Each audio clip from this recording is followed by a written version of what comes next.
আজকের বিষয়টা হচ্ছে নিউজ মিডিয়ায় একদমই আলাদা ধরনের খবর চলছে। বাস্তবে এই খবর কতটা প্রমাণিত সেই দায়িত্ব কিন্তু আমি নিচ্ছি না।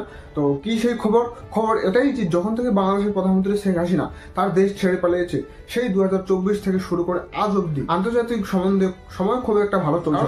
2025 শুরু হওয়ার কয়েক মাস পরই সিরিয়ার মধ্যে যে পরিমাণ অশান্তি সৃষ্টি হয়েছে, এর পরিণামে দেখা যাচ্ছে যে সিরিয়ার দেশের রাষ্ট্রপতি বাশার আল আসাদ সে কিন্তু তার দেশ ছেড়ে পালিয়ে গেছে সেই প্রধানমন্ত্রী শেখ হাসিনার মতোই। কোথায় পালিয়ে গেছে? শোনা যাচ্ছে যে নাকি রাশিয়ার মধ্যে চলে গেছে শরণ নেওয়ার জন্য। যেমনটা বাংলাদেশের ক্ষেত্রে প্রধানমন্ত্রী শেখ হাসিনা ভারতে চলে যায় আপাতত প্রয়োজনে সে নিজের প্রাণ বাঁচানোর জন্য। 2024 শেষ থেকে শুরু হয় 2025, এখনো পর্যন্ত এই বিষয়টা ট্রেন্ডিং চলছে যে কোনো দেশের মধ্যে যদি বড় কোনো আন্দোলন হয়, বড় কোনো আন্দোলনের হিংসা প্রদর্শন হয়, তাহলে দেশের প্রধানমন্ত্রী অথবা রাষ্ট্রপতি সবাই দেশ ছেড়ে পালিয়ে যাচ্ছে।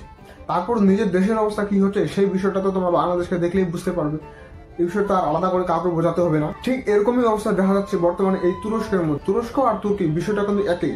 তুরস্কের লোকেদেরকেই তুর্কি বলা হতো, তাই ধরে নেওয়ার যে সংক্ষেপে তুর্কি। এই তুর্কির মধ্যেই বিগত কয়েকদিন ধরে যে পরিমাণ আন্দোলন হিংসা প্রদর্শন হচ্ছে এই ভিডিওর মাধ্যমে তোমরা দেখতে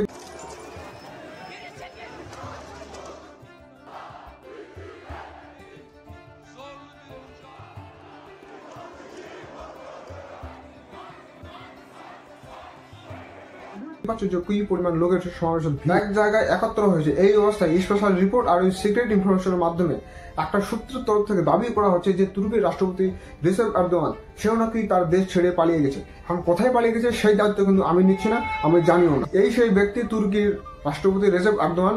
আগেই বলে দিচ্ছি যে পরবর্তী সময়ে তুর্কির রাষ্ট্রপতি যদি নিজেই এসে বলে যে আমি তো কোথাও পালিয়ে যাইনি, আমি নিজের দেশের মধ্যেই ছিলাম, তুর্কির মধ্যেই ছিলাম, সেই দায়িত্ব কিন্তু আমি নিজের উপর নিচ্ছি। এই সেই রিপোর্ট এখানেই বলা হচ্ছে যে তুর্কির প্রেসিডেন্ট হয়তো অনানুষ্ঠানিকভাবে তার দেশ ছেড়ে পালিয়ে গেছে।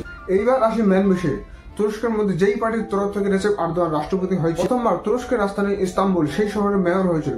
তারপর 2003 সালে সেই ব্যক্তি তুরস্কের প্রধানমন্ত্রী হয়। 2014 সালে পরবর্তী সময়ে প্রধানমন্ত্রী থাকার পর সেই সংবিধানে নতুন একটা পরিবর্তন নিয়ে আসে। আজ থেকে তুরস্কের প্রধানমন্ত্রীর কাছে যে সমস্ত পাওয়ার এবং অধিকার ছিল তার সবগুলো এখন থেকে রাষ্ট্রপতির কাছে প্রদান করা হয়। কিন্তু কি হয়, পরবর্তী সময় সে নিজেই রাষ্ট্রপতি হয়ে যায়, তখন থেকে আজ অব্দি সেই রাষ্ট্রপতিই আছে। আর অন্যদিকে বর্তমান রাষ্ট্রপতি বিরোধী দলের প্রধান নেতা ইমামোগলু সেই শহরেরই মেয়র হয়েছে, যেই শহরের একসময় রাষ্ট্রপতি রিসেপ এরদোয়ান সেও কিন্তু মেয়র ছিল। স্বাভাবিক অবস্থায় তার মনে তো একটা ভয় চলে আসবেই যে আমি যেই শহরের ইস্তাম্বুল একসময় মেয়র হয়ে প্রধানমন্ত্রী হয়ে পরবর্তী সময় রাষ্ট্রপতি হয়েছে, সেও তো একসময় একই শহরের মেয়র হয়েছে, অতএব পরবর্তী সময় সেও একসময় প্রধানমন্ত্রী হবে, তারপর রাষ্ট্রপতিও হতে পারে। এমন ধরনের ঘটনা যেন না হয়, এই জন্যই বর্তমান রাষ্ট্রপতি রিসেপ এরদোয়ান তার বিরোধী দলের প্রধান নেতা ইমামোগলুকে ধরে জেলবন্দি করে দেয়। এরপর থেকে তুরস্কের মধ্যে আসল বিদ্রোহ মিছিল আর হিংসা প্রদর্শন শুরু হয়।